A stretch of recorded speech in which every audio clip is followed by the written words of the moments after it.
नमस्कार. आपल्या रोजच्या जेवणातला भात असो किंवा पोळी, कधी विचार केलाय हे येतं कुठून? तर हे ज्या दोन मुख्य धान्यांपासून बनतं म्हणजे तांदूळ आणि गहू, त्यांनीच भारताला शेतीमध्ये आत्मनिर्भर बनवलंय.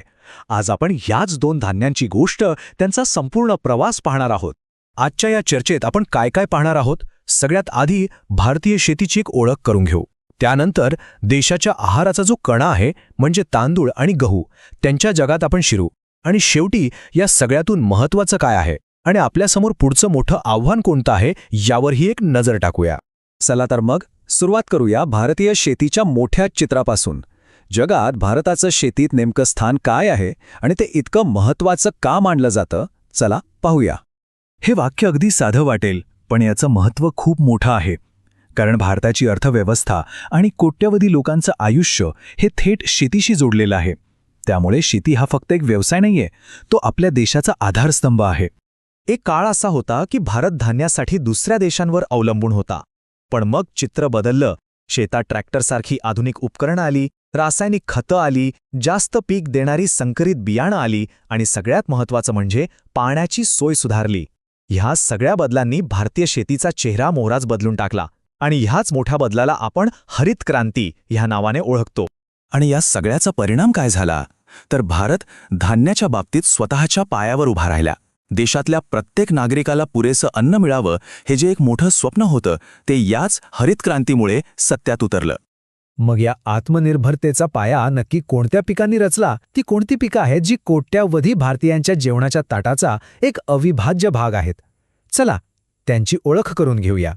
अन्नधान्य पिके म्हणजे अगदी सोप्या भाषेत सांगायचं तर जी पिकं आपण थेट खाण्यासाठी वापरतो. ह्याच पिकांना देशाच्या अन्न पुरवठ्याचा कणा म्हणतात. आणि यामध्ये सगळ्यात पुढे आहेत तांदूळ आणि गहू. चला सुरुवात करूया भारतातल्या पहिल्या आणि सर्वात महत्त्वाच्या अन्नधान्याच्या पिकापासून, तांदूळ, जे देशाच्या मोठ्या भागासाठी केवळ एक पीक नाहीये, तर त्यांच्या जीवनशैलीचा एक भाग आहे. जगात तांदूळ उत्पादनात भारताचा दुसरा क्रमांक लागतो. आपल्यापुढे फक्त चीन आहे. विचार करा, या एका आकड्यावरून आपल्या देशाच्या कृषी व्यवस्थेची ताकद लक्षात येते. तांदळाचं महत्त्व काही गोष्टींमधून अगदी स्पष्ट होतं. हे देशातल्या बहुसंख्य लोकांचं मुख्य अन्न आहे आणि म्हणूनच भारतात इतर कोणत्याही पिकापेक्षा जास्त जमीन ही भातशेतीखाली आहे. हे पीक मुख्यत्वे पावसाळ्याच्या पाण्यावर अवलंबून असतं, म्हणजे हे खरीफ पीक आहे. बरं, तांदळाच्या पिकाला नेमकं काय लागतं?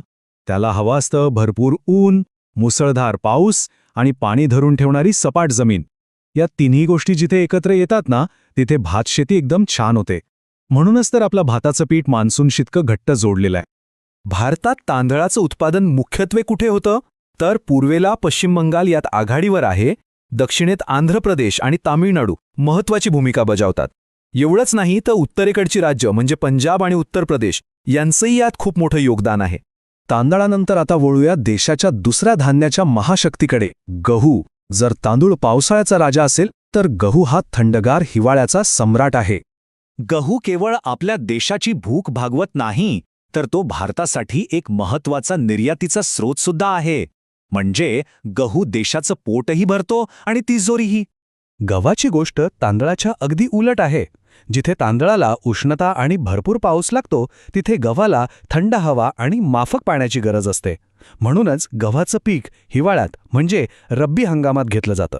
पंजाबला गव्हाचे कोठार असं उगाच नाही म्हणत, कारण या एका राज्यात इतकं प्रचंड उत्पादन होतं की ते संपूर्ण देशाच्या गव्हाच्या गरजेत खूप मोठी भर घालतं. गव्हाच्या उत्पादनात उत्तर भारताचाच दबदबा आहे. पण इथे एक इंटरेस्टिंग गोष्ट आहे बरं का. पंजाबला जरी गव्हाचं कोठार म्हणत असले, तरी प्रत्यक्षात सर्वात जास्त उत्पादन होतं उत्तर प्रदेशमध्ये. हो, आणि त्यानंतर मग पंजाब, हरियाणा आणि मध्य प्रदेश यांचा नंबर लागतो.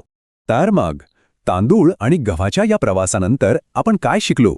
चला या संपूर्ण माहितीचा सार काही महत्त्वाच्या मुद्द्यांमध्ये पटकन पाहूया. ही तुलना सगळं काही सांगून जाते. तांदूळ आणि गहू हे जणू दोन वेगवेगळे भाऊ आहेत. एकाला उष्ण दमट हवामान लागतं, तर दुसऱ्याला थंड आणि कोरडं. आणि हीच विविधता भारताची खरी ताकद आहे. कारण यामुळे देशाच्या वेगवेगळ्या भागात वेगवेगळ्या हंगामात अन्न उत्पादन अविरतपणे सुरू राहतं.